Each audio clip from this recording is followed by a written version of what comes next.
In today's video, I'm going to teach you how to create a quote in Zoho Books.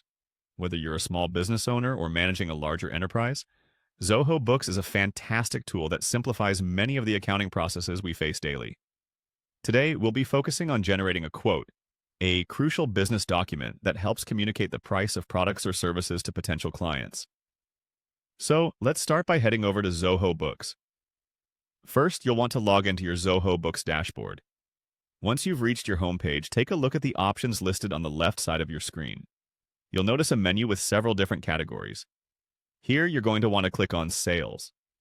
This option opens up a whole range of functionality dedicated to handling the sales aspect of your business, including invoices, transactions, and what we're focusing on today: Quotes.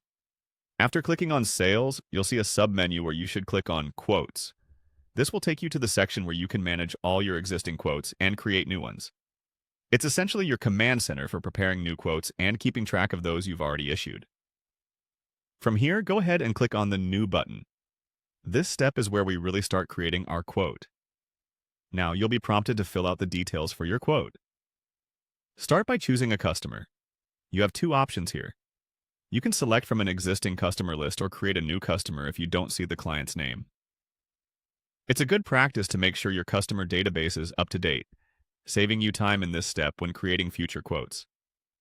Next, you'll choose the quote date, which typically is the current date, though you can backdate or future date it if necessary.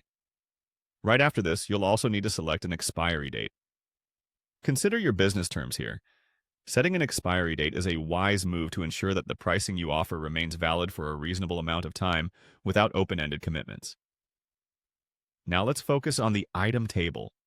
Here's where you'll input the details of the products or services you are quoting. You've got space to enter the item name, description, quantity, and rate, along with any taxes if applicable. Be detailed and precise here. Clear quotes can prevent misunderstandings with your clients. Once you've filled in all necessary information, take a moment to review everything to ensure accuracy. Double-check details like the client's name, quote, and expiry dates, and the items listed. When everything looks right, go ahead and click on the Save and Send button. This action will finalize your quote and provide you with options to either send it directly to your client or download it for your records. And there you have it, a step-by-step process for creating a quote in Zoho Books. By following these steps, you're ensuring clarity and professionalism in your client interactions, which is essential for building trust and ultimately growing your business. Thank you for watching, and stay tuned for more tips on maximizing your use of Zoho Books.